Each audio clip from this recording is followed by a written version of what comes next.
Welcome to On Health with Houston Methodist. I'm Zach Moore. I'm a photographer and editor here, and I've worked in multimedia and television for over 15 years, and I'm also a longtime podcaster.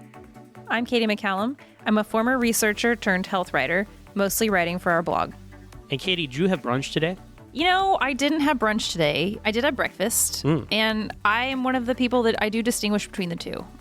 Where's the cutoff between breakfast and brunch? Yeah, cutoff for me, I think it either has to be a day off or a weekend. Okay.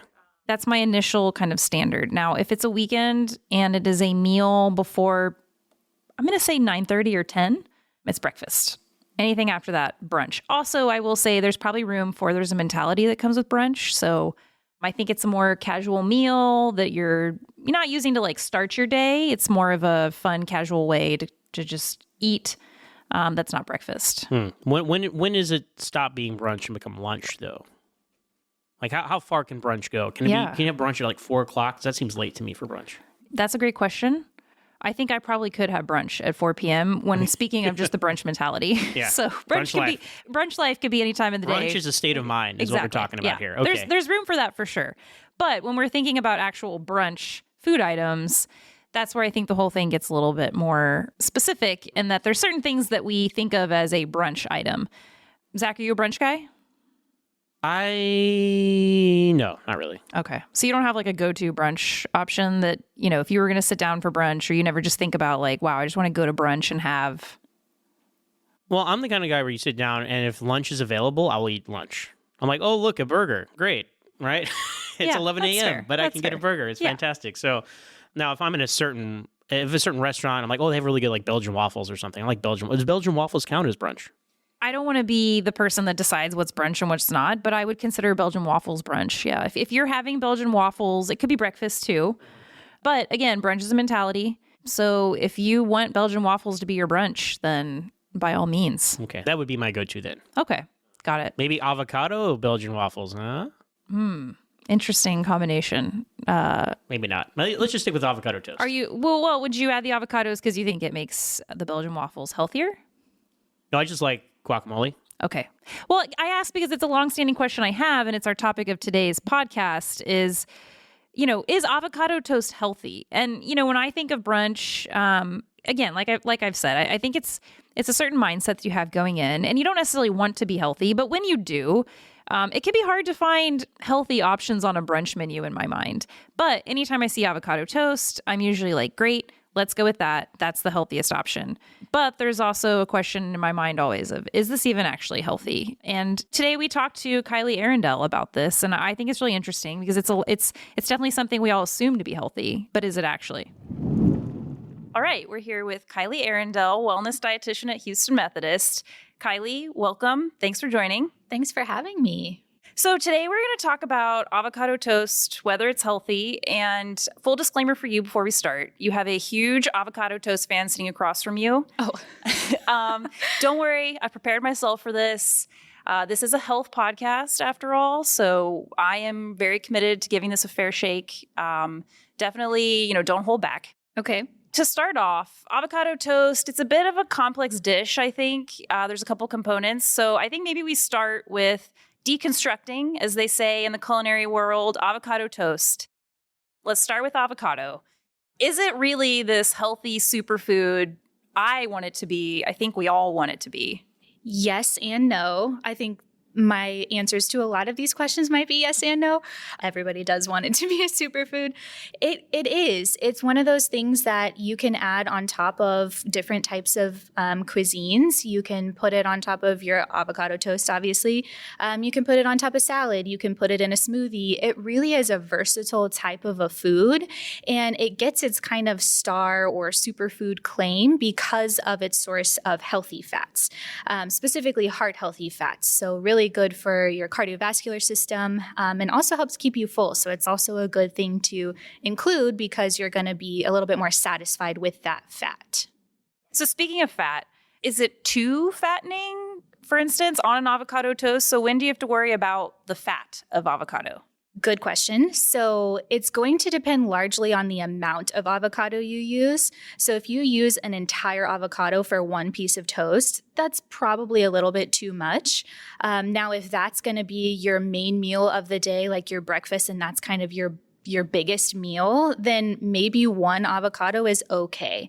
The serving size is about a third of an avocado. So as long as you take that into consideration when you're looking at your overall fat intake for the day, you can get away with doing a whole avocado. It's also more about what else you're putting on top of it or what other components are in that avocado toast that kind of gives you the notion of it being too fatty. Okay. So avocado maybe gets a check here as far as generally. I give it a check. Okay. I give it a check, yeah. Okay. So far, so good. Yes. So now we can move on to the toast. Bread aisle is huge. There's a lot of bread options. Talk to us about the bread concerns that may or may not be there when you're sitting down to have avocado toast. That's a great point. I would say when you're at home, you kind of get the luxury of deciding what type of bread you're going to use for avocado toast. But whenever you're at a restaurant or something else, they're doing that for you. So you can always ask for a whole grain option at the restaurant. But for the most part, if you're wandering the bread aisle and your, avocado toast is on the menu for that week, I would try to stick to something that has 100% whole in front of it. So don't go off the color of the bread. Just because it's brown doesn't mean it's going to be whole grain. It could be multigrain. It could be white bread dyed brown. So it's one of those things where you want to look at the actual label, look at the ingredients, and you want that first ingredient to say whole grain, whole wheat, 100% whole, whatever. And that kind of gives you an insight into what that bread actually is and if it's going to be a whole grain and a good choice. So let's say, for instance, you go to a restaurant, you don't have the whole grain bread option. You sort of have to order the avocado toast and it's coming to you as is. Does the toast being something more like a white bread or a sourdough, does that mean you need to be eating less of the avocado toast? Or what's the problem with the not whole grain option when it comes to bread? It's not necessarily that you have to eat less of it or be super mindful of it being white bread or sourdough bread or something other than that whole grain. It's just that you can't count that as a fiber source now. So you kind of want to have a topping on top of your avocado toast that gives you that fiber source because you're not going to get it from that bread. So if that's, chia seeds on top or if that's shredded carrots or some other type of vegetable, that can then provide you with a little bit more of that fiber. The fats are going to be filling from the avocado. You also kind of are looking for a fiber source as well to make it more of a balanced meal. At this point, when we're just thinking about avocado on toast, so avocado toast at its simplest, is this a balanced meal already? Almost. You got 2 of the 3 components, or I guess it just depends on who you talk to, 2 of the 5 components. You have the fat and you have the carbohydrate. You're missing the protein. And then, yes, avocado is technically a fruit, but I would suggest having a little bit more variety on top of that, maybe another vegetable or something else. That's really what's missing. So, this was our perfect segue into the toppings, because I think this is where avocado toast varies the most. So let's talk about toppings. What are some examples of, I think, the quote-unquote unhealthiest toppings you've ever seen? Say, for instance, you go to a restaurant. You don't have to name names. You order an avocado toast. It arrives on the table, and you're like, this is probably a better exception rather than the rule when it comes to an avocado toast. Like, you wouldn't eat it every day, but it's a good brunch option. I think I've seen like a meat lover's avocado toast, which was really interesting because you had the bacon, you had breakfast sausage, and I think there was one other meat. It was ham on top of it. So I would say maybe by themselves, it would have been okay, but just all of that on top. I think there was cheese on it, and I definitely think there was a slab of butter somewhere in there. So then we're getting into the whole cheese, butter, bacon, all the other types of fats on top of the healthy avocado fat, and it can just be a little bit too much at one time. That was probably the worst I've ever seen. And then also the sodium too. You have no idea how much sodium is in a lot of those toppings, and just because they don't taste salty doesn't mean there isn't sodium in there. That makes sense.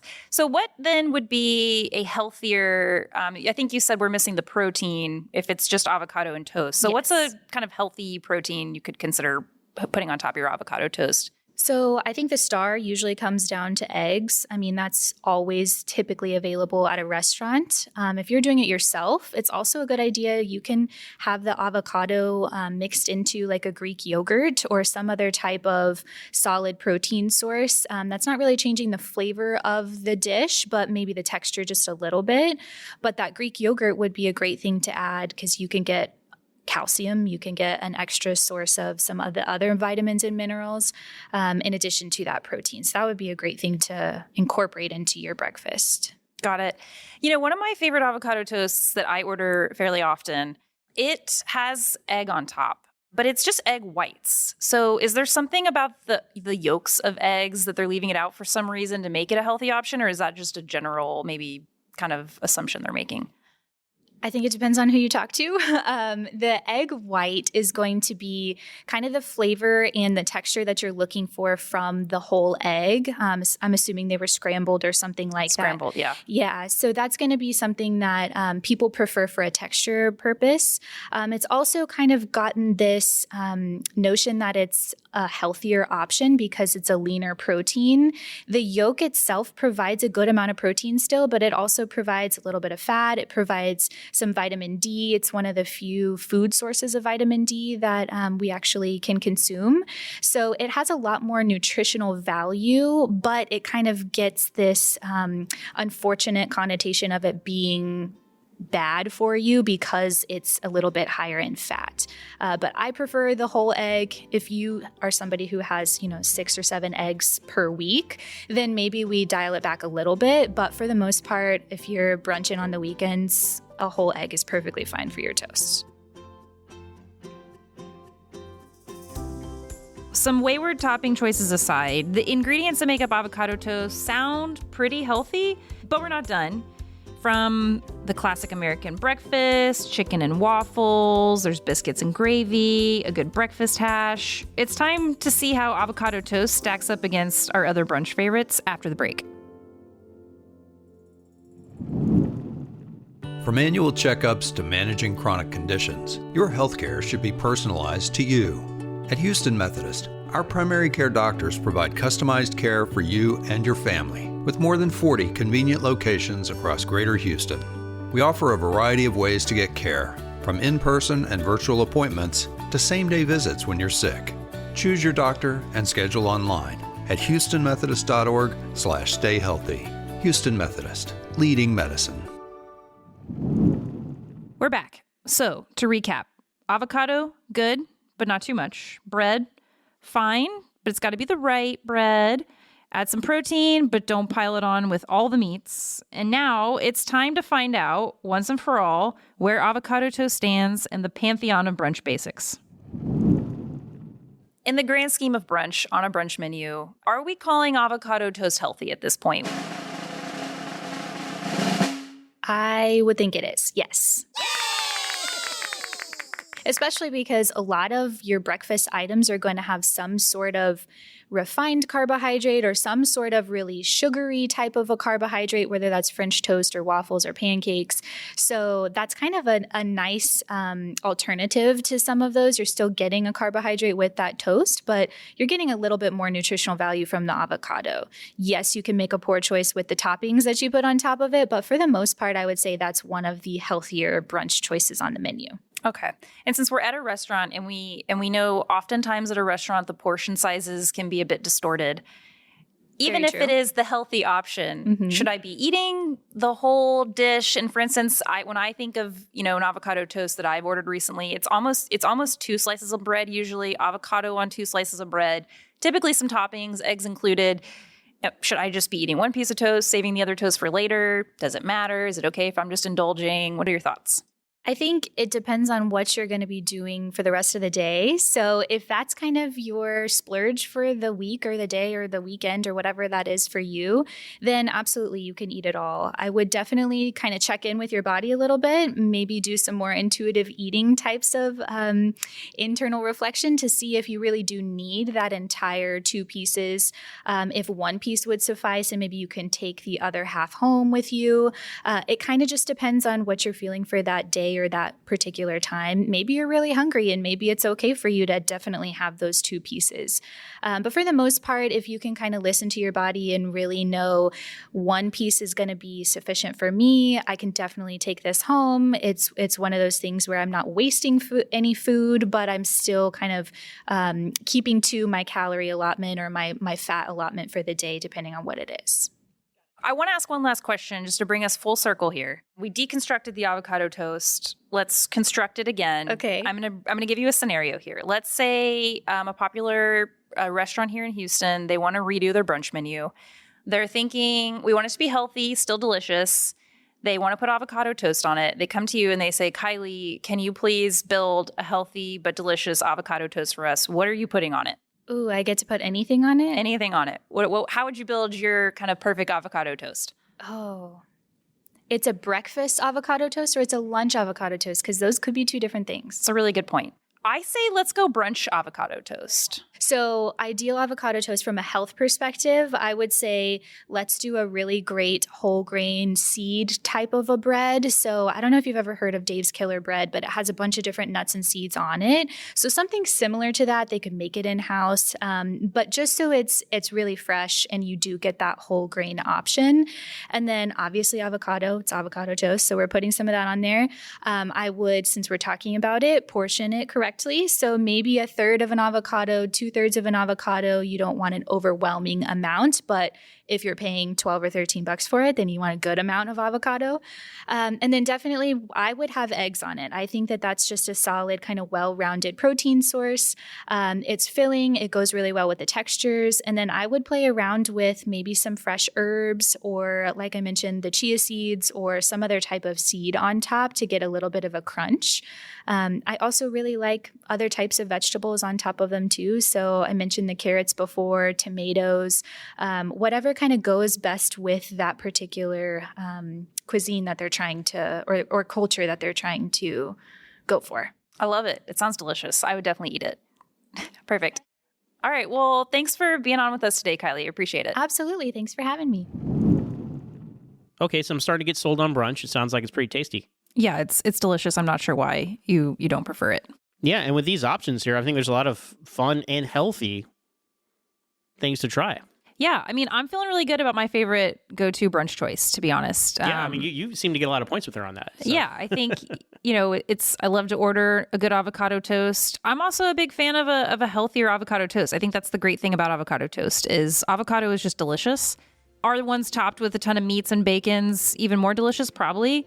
But a simple avocado toast with some arugula on the side is also really delicious. And I'm just happy that my brunch choice got validated today. This is great. I know what I will be doing on Saturday. You got to go celebrate with a good brunch after this, huh? Absolutely. All right. Well, orange juice on me.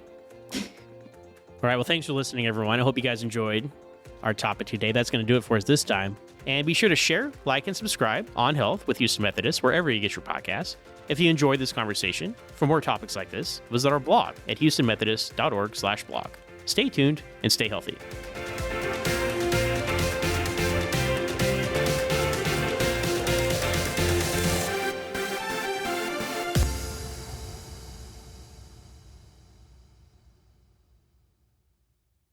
Houston Methodist Hospital has been named the best hospital in Texas for 11 years in a row by U.S. News and World Report.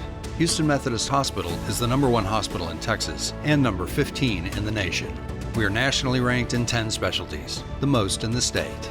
For more than 100 years, we have provided you the best and safest clinical care, advanced technology, and patient experience. That's our promise of leading medicine. Houston Methodist, leading medicine.